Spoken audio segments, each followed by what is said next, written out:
Bharat AI के क्षेत्र में दुनिया की जिस प्रकार से तीसरी सबसे तेज उभरने वाली क्षमताओं में विकसित हो रहा है, अमेरिका, चाइना और यूएसए के तरफ से जिस प्रकार से भारत की एआई के क्षेत्र में कोशिशें हैं। अभी प्रधानमंत्री नरेंद्र मोदी ने नई दिल्ली में दुनिया के 85 देशों के साथ 85 कंट्रीज जो एआई के क्षेत्र में दुनिया के लिए अपने अपने विचार व्यक्त किए हैं, उसमें गलगोटिया यूनिवर्सिटी जो है मुख्य रूप से संचालक रही है।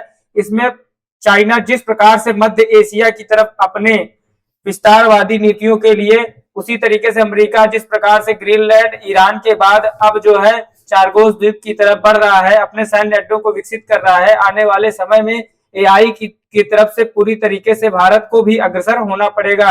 आने वाला समय दिल्ली में संपन्न हुए एआई इम्पैक्ट के प्रति जवाबदेही दुनिया के सभी देश, यहाँ तक कि मुख्य आयोजकों में से रहा भारत भी अपने विचारों को सारे तरीके से स्पष्टवादी रूप से व्यक्त करने में समर्थ रहा है। एआई जो किसानों के लिए आज समय यह कहता है कि किसान की फसलों को एआई के माध्यम से दुनिया के सामने रखने की सख्त जरूरत है। जिस प्रकार से दुनिया के हर व्यक्ति की आय दुगुनी हुई, तिगुनी हुई, चार गुनी हुई, लेकिन वही किसान की आय जितनी आजादी के समय थी उतनी ही आज है, उससे बहुत ज्यादा उसकी आय में वृद्धि नहीं हुई। तो एआई के क्षेत्र में जो सबसे ज्यादा काम करने की जरूरत है वो कृषि क्षेत्र में है। जिस प्रकार से संज्ञा दी जा रही है, परिभाषा दी जा रही है एआई के बारे में कि इससे जॉबलेस होना, एआई के अगर 10 फायदे हैं तो 5 नुकसान, दुनिया के किसी भी वर्ग में अगर 5 फायदे हैं तो 5 नुकसान भी होते हैं। इसका मुख्य आधार यह रहा है कि प्राइम मिनिस्टर नरेंद्र मोदी ने जब 19 फरवरी को एआई समिट का उद्घाटन किया था, समापन किया था, तो उसमें यह आधार उन्होंने दिया था कि जिस प्रकार से दुनिया अपने आप को एआई के क्षेत्र में विकसित कर रही है, इससे भारत भी पीछे न छूटे। इसी तरह सैम अल्टमैन जो एआई के जनक माने जाते हैं, उन्होंने भी अपने विचार व्यक्त किए। एआई की तीसरी बड़ी ताकत बनने की ओर भारत अग्रसर है। दुनिया में सबसे बड़ा जो एआई का मार्केट है वो अमेरिका है। उसके बाद सेकंड नंबर पे चैट जीपीटी में दूसरे नंबर पे भारत आ चुका है। चाइना अभी भी एआई के मामले में मध्य एशिया में और एशिया में पहले नंबर पे बना हुआ है। एआई दुनिया की सभी कंट्रीज के मामले में जिस प्रकार से सम्मेलन हुआ है दुनिया के लिए, हम अपने आप को उस प्रकार से व्यक्त नहीं कर पा रहे हैं जिस प्रकार से हमारी जरूरतें हैं, जिस प्रकार से हम दुनिया को दिखाना चाहते हैं। बल्कि लेकिन यह ध्यान है कि अधिकांश एआई कंपनियां अमेरिका की हैं, जो दुनिया को एआई के क्षेत्र में सेक्टर में काफी तेजी से प्रोन्नत होते हुए दिखाई दे रही हैं। लेकिन हमारा जो जवाबदेही है एआई के प्रति वो इस बात के लिए है कि सबसे अधिक उपभोक्ता भारत में होने के बावजूद भी हम एआई के क्षेत्र में बहुत ज्यादा काम नहीं कर पा रहे हैं। उसका यह आधार है कि हमारी जो टेक्नोलॉजी है वो चाइना और अमेरिका से कदर कमजोर है। 3 वैश्विक सम्मेलन अब तक हो चुके हैं एआई के, ठीक है, 3 वैश्विक सम्मेलन एआई के हो चुके हैं। अभी तीसरा जो है भारत में नई दिल्ली के भारत मंडपम में आयोजित किया गया, जिसके लिए मानव की संज्ञा दी गई। एआई को मानव का स्वरूप बताया गया। प्राइम मिनिस्टर नरेंद्र मोदी ने एआई को मानव की संज्ञा दी। यहाँ तक कि यह जानकारी भी दी गई कि एआई आने वाले युद्ध क्षेत्र में, परमाणु हथियारों में, ऊर्जा सेक्टर में, सुरक्षा सेक्टर में, रक्षा क्षेत्र में जिस प्रकार से दुनिया के सारे देशों को अपनी ओर अग्रसर कर रहा है, आने वाले समय में 1600 किलोमीटर तक की रेंज की एयर मिसाइलें एआई के थ्रू विकसित की जाएंगी। परमाणु हथियार एआई के थ्रू विकसित किए जाएंगे। इसके पहल का ऐलान हो चुका है। लेकिन यह ध्यान रहे कि अधिकांश एआई कंपनियां जिस प्रकार से अमेरिका अपने निजी यूनिवर्सिटी को फायदा दिला रहा है, यहाँ तक कि वो निजी यूनिवर्सिटियों में एआई के लिए अलग से विश्वविद्यालय की भी स्थापना कर रहा है, तो आने वाला समय एआई वर्जन के लिए अत्यधिक साबित होगा, खतरनाक भी साबित होगा, तो उसके उतने ही ज्यादा बड़े फायदे भी हैं।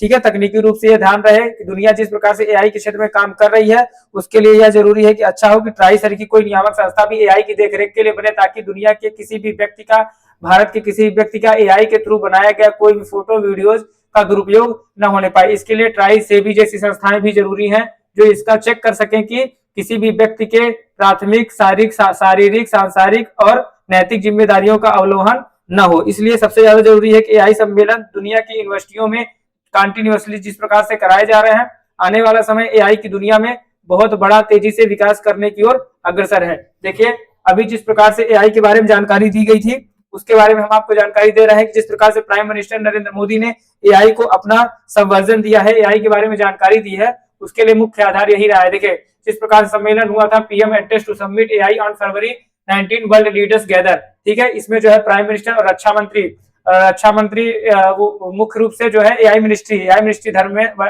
वैष्णव जी के अंदर है, जो रेल मंत्री भी हैं वैष्णव जी के अंदर, रक्षा मंत्री धर्मेंद्र प्रधान ने भी अपने विचार व्यक्त किए हैं।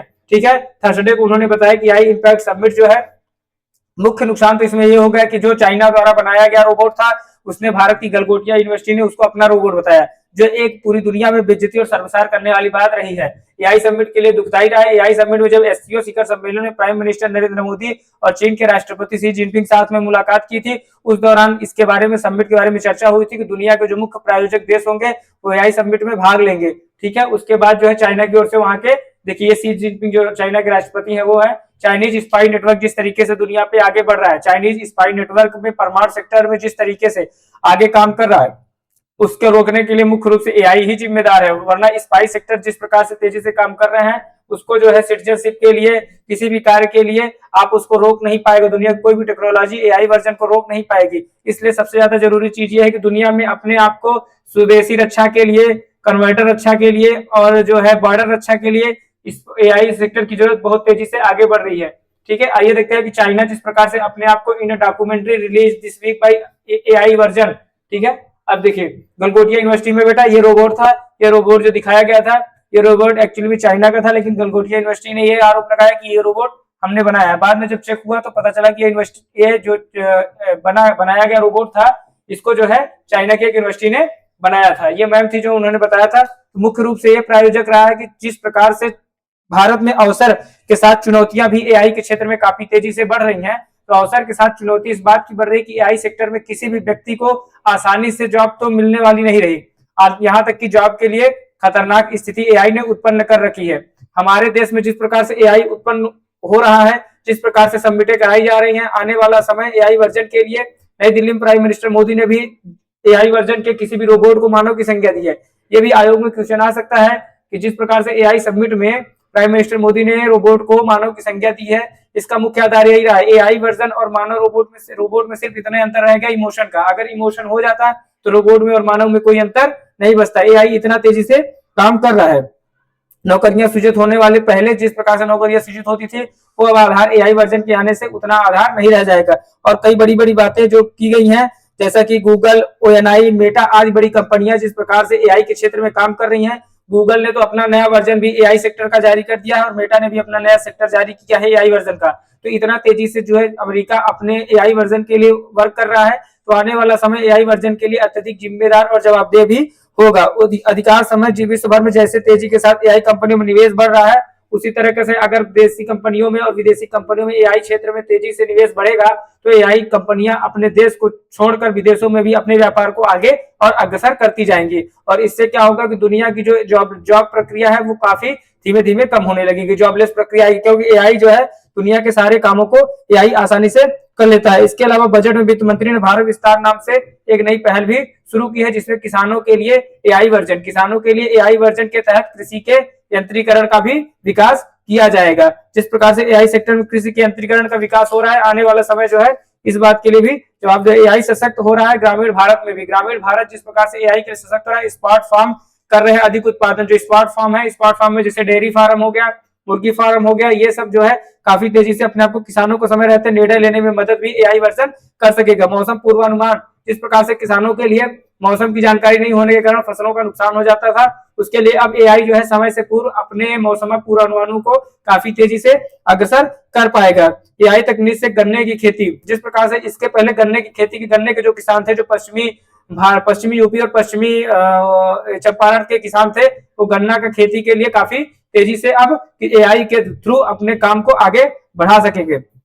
इस तरह साबित होगा लाभ, तो लाभ जो है गन्ने के किसान में को काफी लाभ साबित होगा। रियल टाइम नेटवर्क से, जिस प्रकार से रियल टाइम नेटवर्क से गन्ना के किसानों को भी फायदा मिलेगा और जो है व्यापारियों को भी फायदा मिलेगा, उसके से इस सेक्टर के जो है व्यापार सेक्टर के इंफ्रास्ट्रक्चर में काफी तेजी से बढ़ोतरी हो गई। आय बढ़ाने के लिए किसान जो है ब्रॉडबैंड से भी, नेटवर्क से भी आसानी से जुड़ पाएंगे। तो ठीक है, इस मौसम अब सिर्फ आसमान की तरफ देखकर नहीं, बल्कि डाटा और एआई के माध्यम से भी हम मौसम के पूर्वानुमान का अनुमान लगा सकेंगे। एआई जो है दुनिया के कई क्षेत्रों में अपने आप को जिस प्रकार से विकसित कर रहा है, आने वाला समय एआई वर्जन के लिए, एआई के लिए काफी लाभदायक होगा। प्राइम मिनिस्टर नरेंद्र मोदी ने भी इसके बदलाव के तकनीकी और ग्रामीण अर्थव्यवस्था के योगदान के लिए कई सारे अपने सुझाव भी दिए हैं, जिसको जो है वैज्ञानिकों द्वारा लाभान्वित करने की कोशिश की जा रही है। आने वाला समय भविष्य पर चर्चा इस बात पे होगी कि जो ठोस झलक दिखाई गई है एआई की, उस पर हम कितना अग्रसर हो पाएंगे, हमारा देश कितना उस पर काम कर पाएगा। इसके लिए एआई दुनिया में सबमिट तो करा लिया गया है। सैम अल्टमैन जो एआई के जनक है, उन्होंने भी अपने विचार रखे हैं। उन्होंने एआई को जो है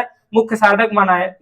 20वीं सदी का 21वीं सदी का मुख्य साधक एआई वर्जन को दिया गया है। देखा जा सकता है कि आर्टिफिशियल इंटेलिजेंस केवल महानगरों तक नहीं बल्कि ग्रामीणों तक भी पहुंचने की एक सुविधा होगी, जिससे मात्र केवल किसान नहीं बल्कि यहाँ के एक छोटे व्यापारी से लेकर दिग्गज व्यापारी तक अपने आप को एआई वर्जन से जोड़ पाएंगे और एक मॉडल देश के सामने पेश कर पाएंगे। आने वाला समय किसी भी एआई सेक्टर के लिए सीमित नहीं रहा बल्कि गांवों और खेतों में भी एआई को पहुंचाने की सरकार की एक मंशा है, जो वित्त मंत्री के द्वारा इस बार के बजट में भी दिखाई दिया है। तो आने वाला समय विशेषज्ञों के इस प्रणाली को अपनाने के लिए, समय पूर्व अनुमति देने के लिए भी, किसानों को समय से पूर्व अनुमति बताने के लिए भी, कि फसल के पूर्व मौसम पूर्वानुमानों की अनुमति बताने के लिए भी इस सेक्टर में काफी तेजी से काम किया जा रहा है।